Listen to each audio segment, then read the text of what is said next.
In the first series, I began unravelling the story of this spectacular and historic nation by travelling from Athens, around the Peloponnese and up to the Ionian Islands. It took in parts of the country that lots of tourists know well, but in amongst the popular places were hidden gems undiscovered by the holidaying masses. This series, I'm back on board my beautiful boat Miazoe and heading to a region of Greece I haven't spent much time in. The plan is to skip between the islands, taking in the sights of the northern Aegean. It'll be a journey of discovery where I'll be digging deeper into the fabric that makes Greece so unique and immersing myself in a centuries-old culture unlike anywhere else on earth. In this episode, I'm finishing my time in Lésvos by exploring the capital. Then it's off to the tiny island of Ψαρά before finally arriving in Χίος.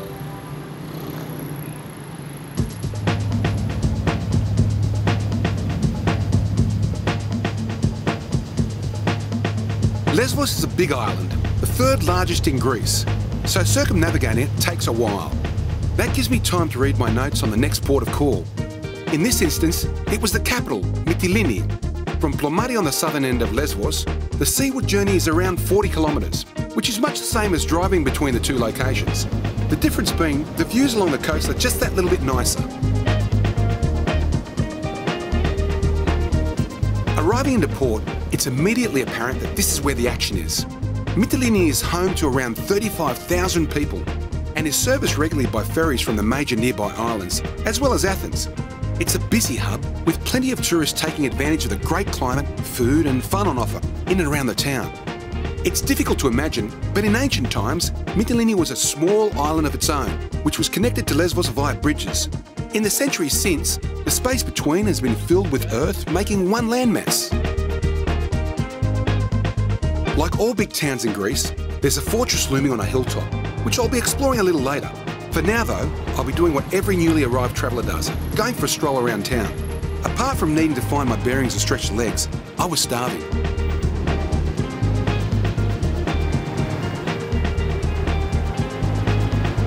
Navigating the streets is pretty straightforward. The only things to be wary of are all the motorbikes. It seems they're the transport of choice in these parts.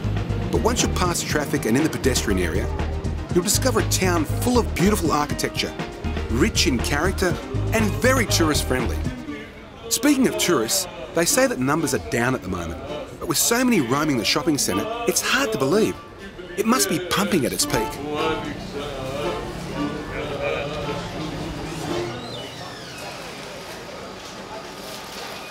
Sardines from Koloni, the Gulf of Koloni. Most locals buy their seafood first thing in the morning when it arrives into the stores fresh off the boats. The early risers make the effort to go down to the harbour to get it directly from the fishermen. Apart from being a little cheaper, it also means you get the pick of the catch. I'm getting a cheese pie at Tiropita. I'm starved. I haven't had breakfast and you can't beat these. They're awesome. €1.80. Can you beat that or what? It's good. Ωραίο. Κασερόπιτα με ντόπιο κασέρι, παραγωγής μας. Ναι. Local cheddar. Local cheese, man. Awesome. Ευχαριστούμε. You're welcome. A tiropita, or cheese pie, is Greece's go-to snack. It's like the hot dog in America, the meat pie in Australia, or a pretzel in Germany. You'll find a tiropita, or its variants, in every corner of the country.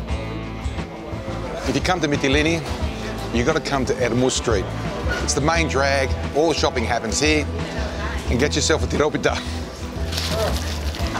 I feel much better now. I was a bit hangry. Much to the relief of the cameraman, and with some fuel in the machine, I was now able to function a little better and more pleasantly.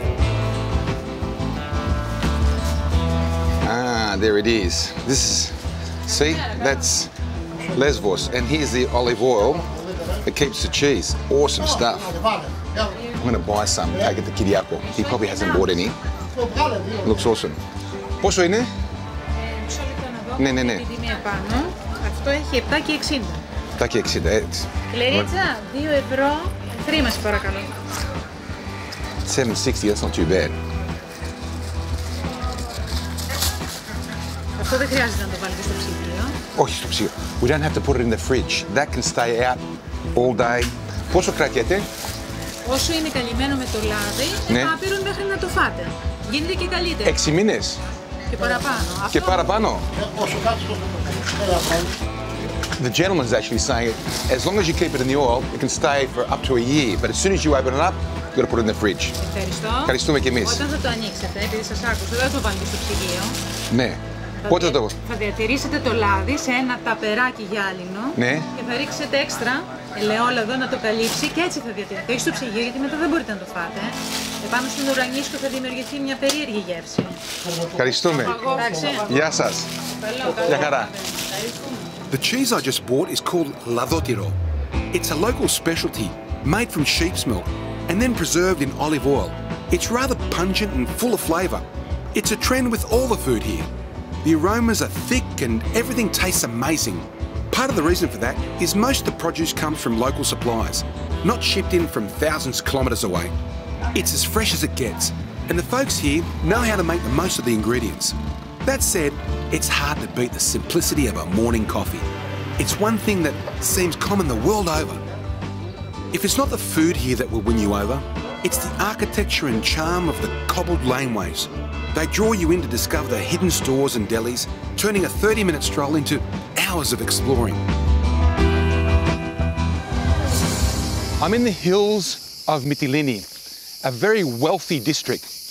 The modern history of Mυτιλήνη is very, very important because the industrial production of olive oil and soap was huge, and a lot of people got wealthy as a result.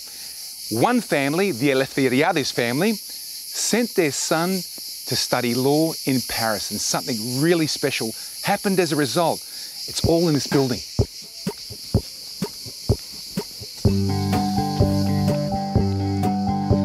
Stratis Eleftheriadis, later shortening his name to Teriad for obvious reasons. He went to Paris. It was there where he discovered his passion for art. He met artists like Monet, Chagall, Picasso. He ended up writing articles and publishing notes on all these artists that he befriended. Later on, he became a very popular art critic. He then created a magazine called Verve. 30,000 copies of each one of his magazines, 2 and 3 a year, went around the world. An amazing man. Here it is, the first Verve. It was more than just a magazine, it was a review. And he didn't do it for commercial reasons. He did it because he loved art. He loved the artists. He loved what they did. In these rooms are all 38 Verves as you walk through. Teriad's circumstances were ideal. He had money when there was none. He was in the right time at the right place. It couldn't have been any better for a passionate man that loved art. Apart from having the great artists of the time featured in Verve, the likes of Hemingway and James Joyce also contributed. It took modern art from the elite and presented it to the masses in a vibrant and accessible way. From writing articles in newspapers to creating his review, publishing books, cataloguing lithographs, this guy did everything at an awesome time. I'm no connoisseur on art, but I'm pretty much inspired by this collection of wonderful prints and beautiful lithographs that he's got in this museum. It's well worth a visit. Seeing works from the masters is inspiring, even for a simple guy like me. The creative use of colour and imaginative flair is something I've never been good at. I'm more a heavy lifter than the delicate, artistic type, but I can still appreciate the work of a skilled artisan.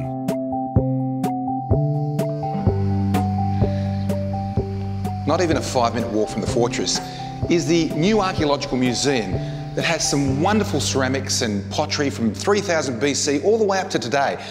But what I really like are these beautiful mosaics.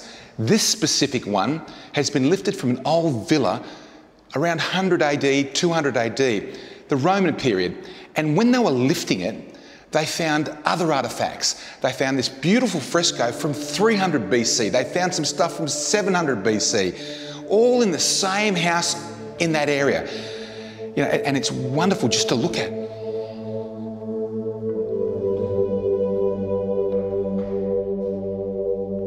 I'd gone from looking at contemporary works to pieces that predate them by well over 1,000 years. This might be a very different form of art, but it's equally as spectacular. To be honest, I find works like this mosaic to be more impressive, not so much for the craftsmanship or creativity, but for the age.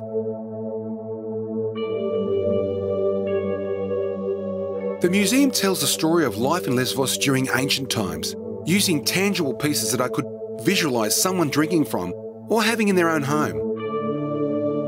I got a sense of how people lived hundreds of years ago and their appreciation for the arts.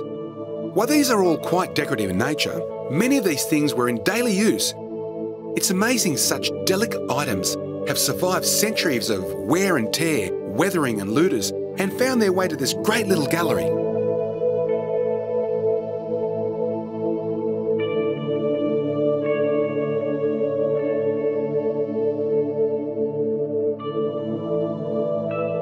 From the confines of an indoor museum to an open-air one that spans a vast area, I'd made my way to the island's premier fortress. It towers over the city and commands attention, drawing you up to explore what remains.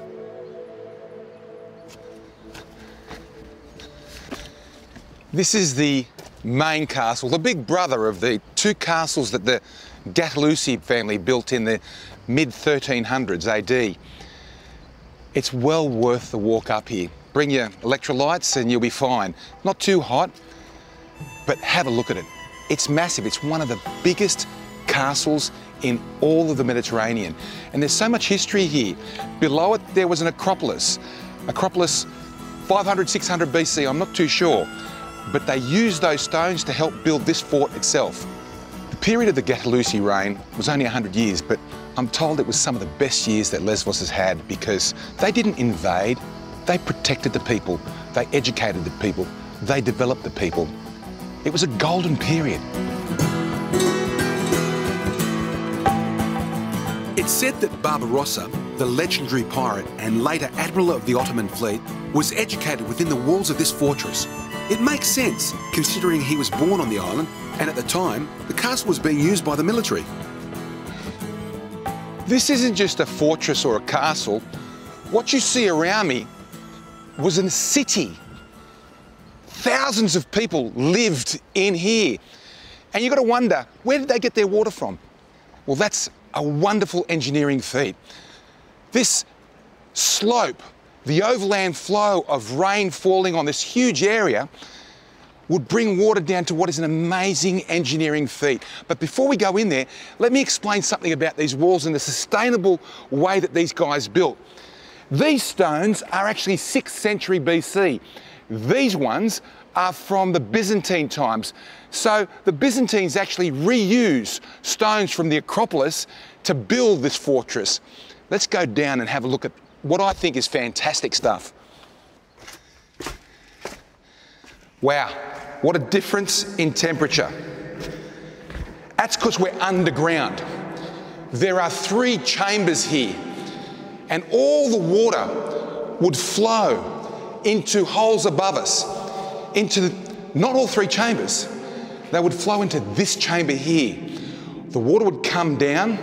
This wall was a barrier for the sediment. The sediment would fall to the bottom, and as the water came up, it would flow over into clear water in the other 2 chambers. That would be their drinking water. I love this stuff.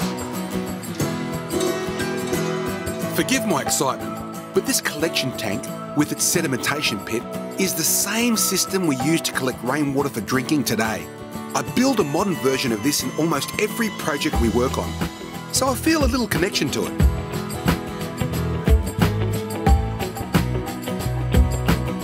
The fortress has probably been in a state of repair or construction since the first foundation stones were placed all those centuries ago.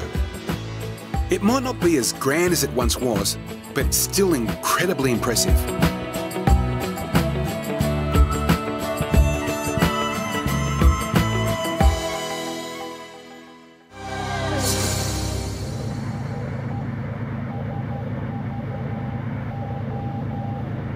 Over the last few years, the Coast Guard of Lésvos would have been amongst the busiest, if not the busiest, in the world.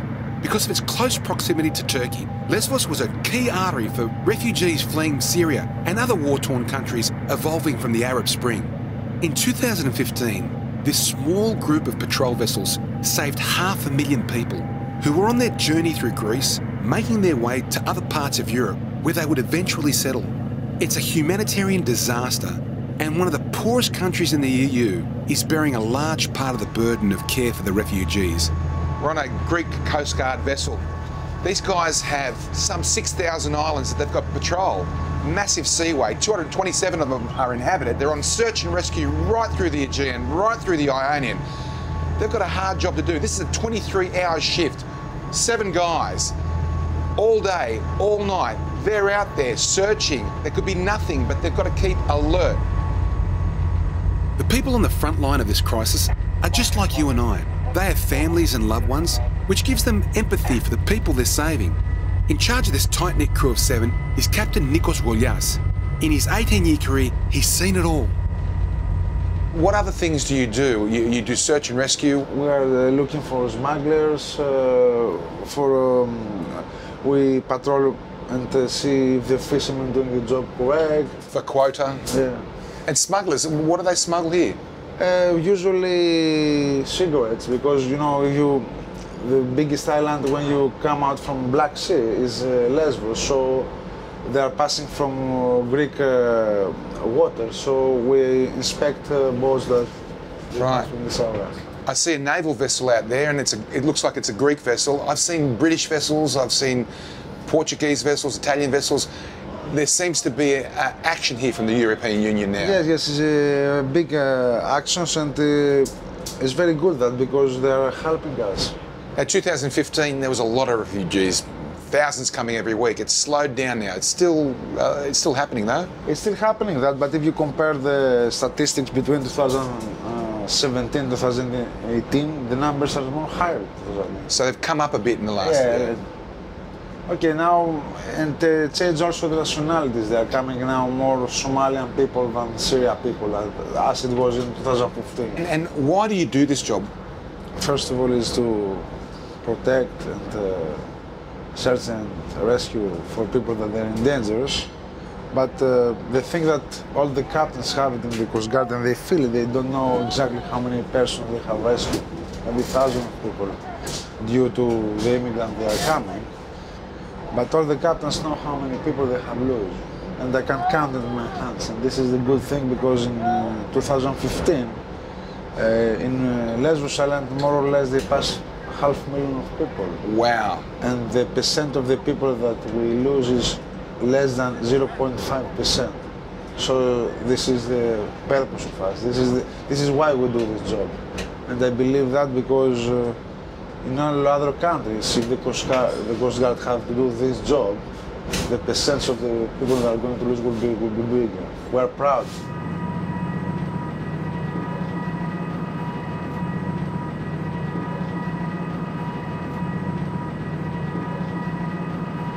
We are in the front place of the boat. Winter time, we use it for the immigrants. There is chairs, as you see. Yeah. People can so sit they got here, right, okay. have air conditioning, because winter time the temperatures are down. Yeah. And you know the biggest difficulty is hypothermia. Hypothermia, Hypothermia. Yeah. So the very young children and very old people are they can die from that. So we have this area.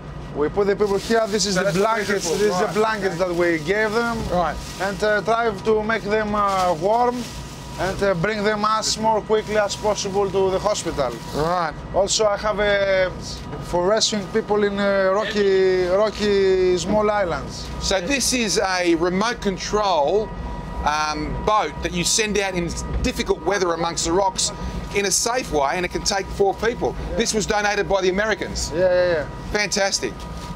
It's very helpful for us. And it's called Emily. Emily, yeah. Emily. We use it in a small... I'll show you the bottom. Oh, there you can see the boat. Look at that, look at that, look at that.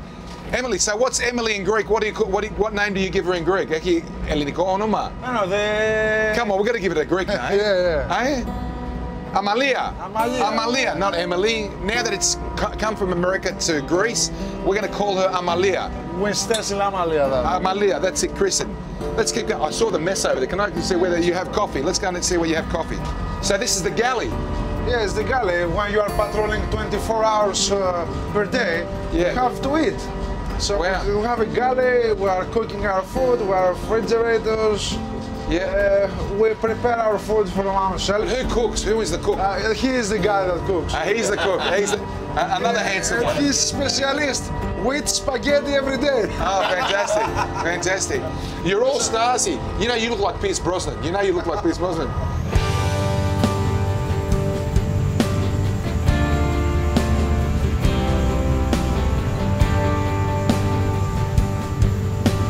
This boat, what sort of weather can it go in? All weather? 7 Beaufort. 7 Beaufort.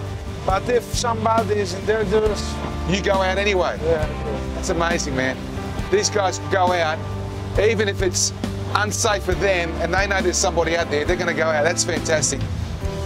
This is a huge responsibility, and to me, these guys are heroes. They risk their life to save others and are regularly confronted with tragedy and danger. Without them, thousands more would have drowned or died at sea, attempting to flee adversity. Being here firsthand puts a human face to what's normally just a bunch of statistics or images on a TV screen during the news. It gave me a far greater appreciation for the tireless work of the Coast Guard, not just here, but the world over. We go there, you see in the front, a small target. Yeah? We go to check that. Okay. There's something out there, we're going to go and check. Okay. It's a vast sea that they have to patrol. They're constantly on the lookout for anything suspicious. A strange dot on the horizon, a puff of smoke, a flash of light in the distance. Anything that could be a vessel in need of help, or someone up to mischief. It's a thankless task, yet they carry out their work with passion.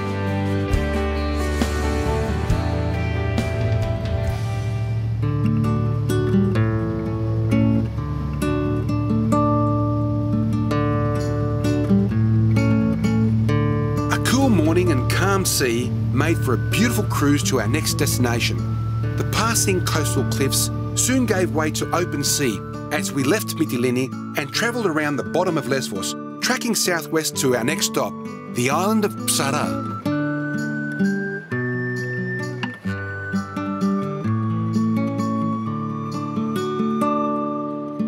The year is 1821. 3 tiny islands of the Aegean put their naval forces together to go up against the Ottomans after 400 years of rule.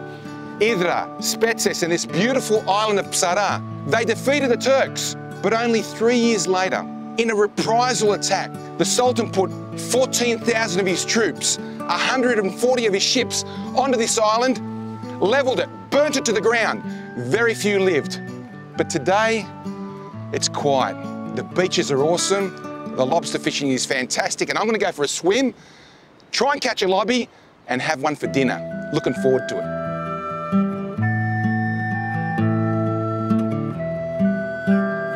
The extermination of the population here at the hands of the Ottomans is best described as a Holocaust. Nearly all of the 7,000 people that were living here at the time were wiped out.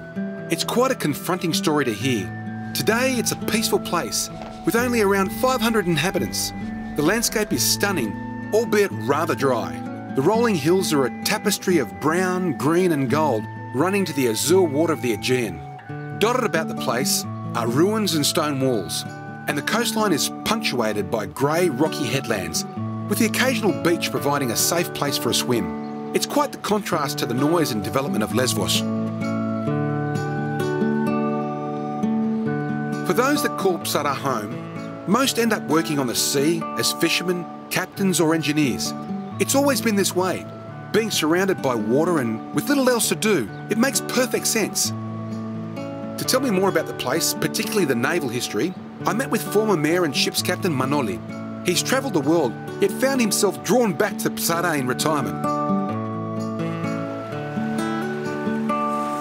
I understand Ψαρά has a deep history with its captains and its naval history. Tell me a bit about it. Yes, yes. The Ψαριans and the Holocaust of the Ψαρά and the Holocaust of Mesology and the mainland of Greece was the peak of the revolution against the Turkish. Here the Ψαριans was the first one which they make the fire ship. They went close to the big ships of the Turkey, Yep. and they burned them. And they burned them. Yes. All the people here, they gave everything which they had, I mean, for the freedom of the Greece.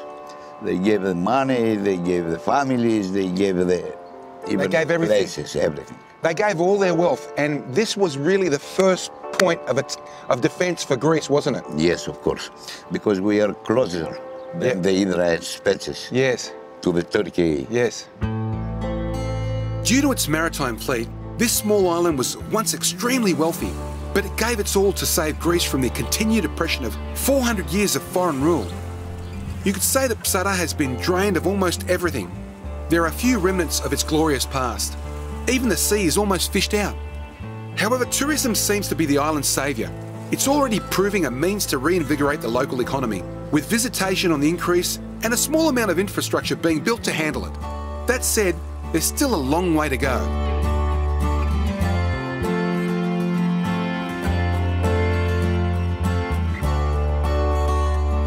After spending just a brief amount of time here, to me, there's no reason why this beautiful little island, with its historic port, can't return to somewhere near its former glory.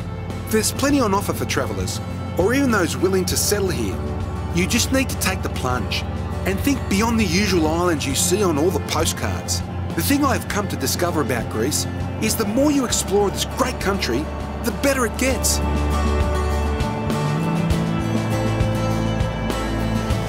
The tiny little island of Ψαρά doesn't really have much to offer except for good seamen, great fishermen, good captains, great first mechanics, and I'm with one of the best fishermen the island has, and we're going out for lobsters. He laid out his net two days ago, and we're hoping to get something. Over the years, the lobster fishing industry has gone backwards a bit, so I'm crossing my fingers.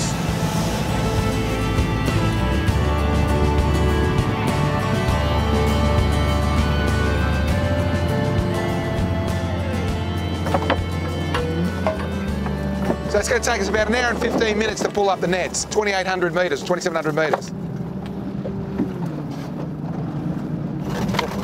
There's a lot of crap coming off the bottom. In days gone by, instead of hauling in shells, bits of rubble and weed, these nets would have contained sardines, mackerel and primarily lobsters. Today, it took nearly an hour before the first thing worth keeping came aboard. Here we go. Here's another beauty.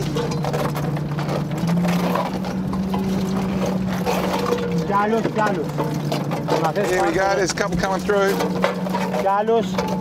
There's go. Look at that. Look at. Oh, geez, we got a few here, guys. So we've pulled up half a dozen already, and it seems like it was in one little trench down there. At least they've paid for their fuel. Here's another beauty. Oh, oh, look, this is a good guy. There's two. There's two. We've got two there. So you can see, they've got a couple of beauties here. There's one. There's another little one. It's a decent sized one there. That's a beauty there. So it's pulled up about 10 in there, so it's probably about 7 kilos. Problem is there's a lot of crap in the nets, and it's going to take them all afternoon to clean the nets up, and then they're going to go out later on this evening and put them out again. Fisherman's life never stops. But I tell you what, they'll eat well tonight.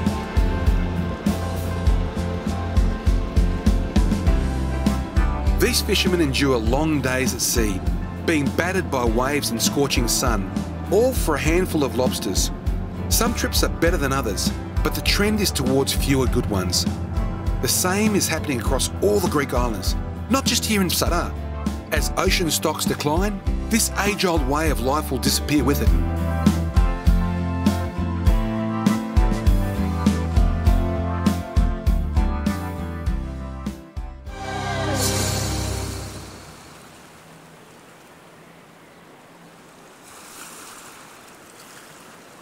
These tiny islands are quiet at the best of times, but take a stroll first thing in the morning and you could be forgiven for thinking the place is deserted. Greece wakes up a little later than most places, but it also goes to bed well into the night. Granted, I was up at 4 AM to head out on a fishing boat, but this is just outside the peak season here, so you'd expect a few more people to be out and about. Maybe the lack of deck chairs and taverns are the reason no one visits here, but that's exactly why I came over. Ψαρά really is a secluded island. Just across the way is a place that's even more isolated. I know, it's hard to believe. And it's not as though the island I'm talking about is just some barren, barnacle-covered rock with a few seagulls. It's actually a beautiful spot. The island of Ψαρά has a very short tourist season from the end of July to the end of August. And if you come here during that period, there are very few people here anyway. Come outside that season and it's still awesome. So if you're George Clooney or Arnie, take off your sunglasses, take off your hat, no one's going to recognise you, buddy. And if you want more tranquility, come 3 miles south, the Ψαρά, and nobody lives here. Have a look at it, it's absolutely awesome.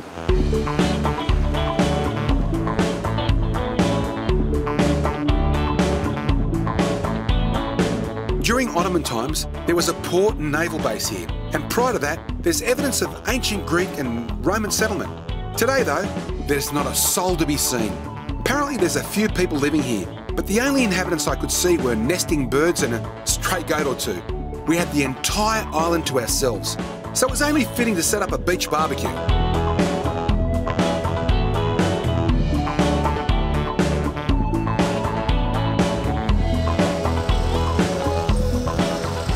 So we have a few guests on the boat, and it's very, very important that we taste the meat before it gets to the guests, just in case it's off.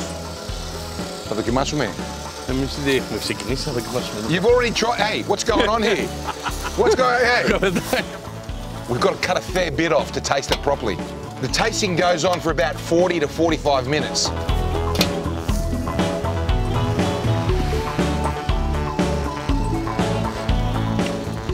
These little morsels, they're gold. This is without a doubt the best tavern in Ψαρά, even though it's the only tavern in Ψαρά. But γεια στα χέρια σας, παιδιά. Να είστε καλά, κύριε Παναγιώτη. These guys are unbelievable, man. I'm blessed to have Captain and Kyriako. Εμείς είμαστε, κύριε Παναγιώτη.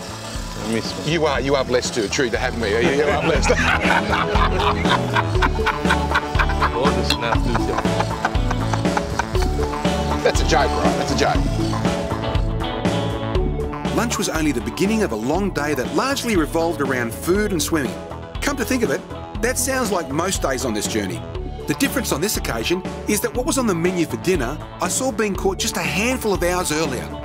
Seafood doesn't get any fresher. Preparing the lobster was Garifalya. She's a local tavern owner and famous for her home-cooked meals. Pepper, tomato, that's a big splash of olive oil.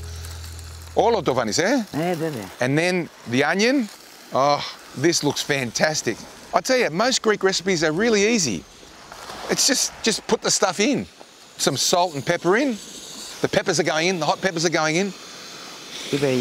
Oh, μουσκοβουλάει, Oh, the smell is beautiful. Πολύ ωραία. Look at that. Wine goes in, the white wine. Είναι γλυκό κρασί. Λευκό ξηρό. Ξηρό. So it's got to be a dry white wine. Και τώρα παίρνει βράση. Ναι. So now we want it to boil. Παίρνει βράση και κατόπιν θα εξατμιστεί το κρασί και θα ρίξουμε την ντομάτα. So what we want to do is we want the wine to evaporate a bit, and then we're going to put the tomato in. The tomato paste and είναι φρέσκα tomato? Ναι. Fresh tomato. We're going to put fresh tomato in. Βέβαια. Well, that's all they have here. So we put the tomato in. Ντομάτος. Ναι. Το νερό. And a little bit of water. So we're waiting for it to boil, but once it comes to a boil, we add the spaghetti. 10 minutes later, it's ready. Και ξέρεις πώς πεινάω. Όταν ρίξουμε τα μακαρόνια, σε 10 λεπτά θα φάτε. We'll be eating in 15 minutes. I'm starved. Για να μιλήσω. The aromas are absolutely magnificent. I don't know about the chili. I can't feel that at the moment, but everything else, the wine, the tomato. Ωραία. You said. Ευχαριστώ. You said. Unbelievable. The smell of the sea mixed with the aroma of cooking lobster had me salivating. But gourmet food is always worth the wait. And what a beautiful place to be doing exactly that. That is awesome, man. That is so good. bellissimo, as the Italians say, but that is absolutely fantastic. Sniasas.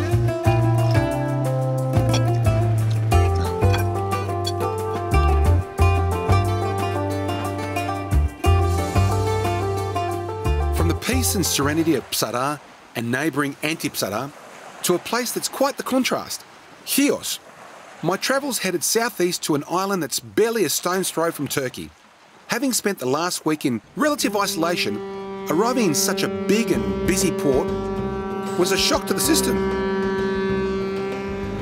When you come to Chios, don't be overwhelmed like I was by the hustle and bustle of this port that is a bit of an architectural salad.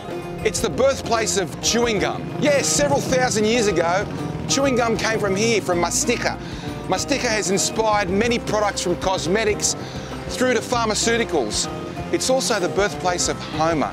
And there's some wonderful little towns here. And I really look forward to walking through this 840 square kilometre island. This is the 5th biggest island in Greece, and across its wide and mountainous expanse is a wealth of history waiting to be explored. There's over 50,000 people living here, and it seems just as many tourists. The place is alive and thriving, with plenty to entertain you between relaxing on the beach and strolling around the port. There's great food, fantastic shopping and a pleasant climate year-round. But what excited me the most about coming here was the dramatic past of the island. It's a place where around every corner there's a story to be told. The history of Chios is apparent in the mix of architecture. There are striking buildings dotted about the place, and you can't help but ask questions about who built them and why. Or maybe that's just the construction worker in me coming out. The birthplace of Homer. And yet, there's nothing around Chios to record where he was, where he taught, where he lived, except for this rock. Legend has it that Homer sat here and taught his followers. Homer? You say Homer? 8th century BC, you don't know who he is? The Iliad, the Odyssey? Come on. If you don't know who he is, grab your bullshit meter and Google him. Great man.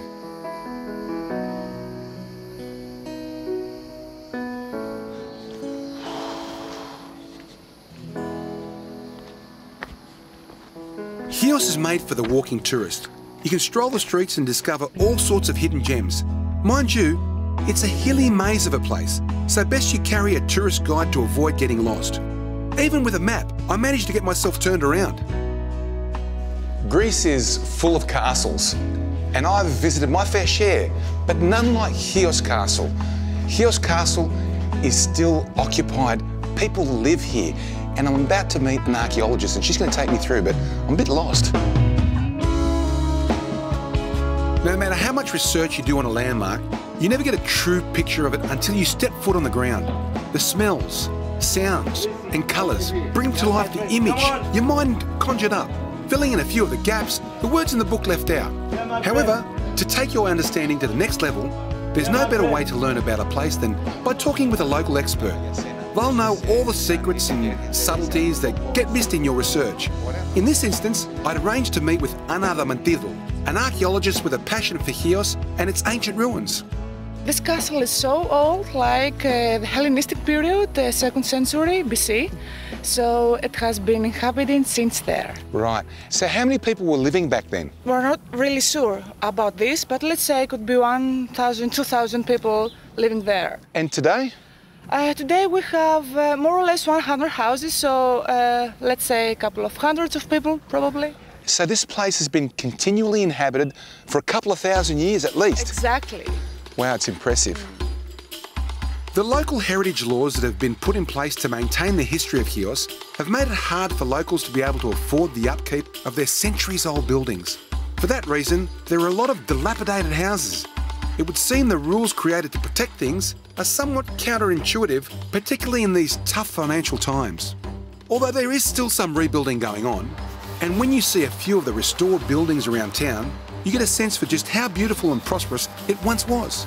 An example of one such structure that's been given a new lease of life thanks to some renovation is the hammam. Built during the Ottoman period, it looks incredible, especially considering it's 400 years old. So Anna, this is obviously a hammam of Ottoman influence. Exactly, yes. And what period are we talking about? Okay, it's dated at the 18th century. So let's say that the Ottomans, whenever they were occupying a place, the first thing they were doing is to build a hammam. What a great idea. Yeah, I love that. yeah. Can we go and have a look at a bit more of it? Of course.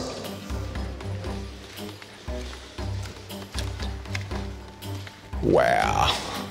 This looks pretty awesome. Lovely, isn't it? In the hot room that we're studying right now, it was 45 degrees Celsius. Wow. And what's this bench for? People were lying there and they were, let's say, having a massage by the bath keepers, and they were boosting their body. And so what are all these taps here? Okay, they had running water, both cold and hot water, in basins like this. And they were taking the water for the people by the bath keepers. Anna, I think I was born in the wrong century. Me like too, this. me too. This is awesome. They lived well, didn't they? Yeah. This place really was ahead of its time. There was underfloor heating and even cubicle toilets. Mind you, those stone seats would be chilly on a cold winter's morning. What amazes me is that some of the technology employed here, or should I say design and construction techniques, are still in use today. As a builder, I can't help but marvel at the beauty and ingenuity. In the next episode, my exploration continues as I go both above and below water to show you the sights, sounds and tastes of this fantastic Aegean island. I've only just scratched the surface of Chios and already discovered so much. After a day here, I've come to the realisation that I might need to add a few more nights to the itinerary. Chios might be famous for its mastic production, but there's a whole lot more to this place than that, including a fireworks festival that will leave you gobsmacked.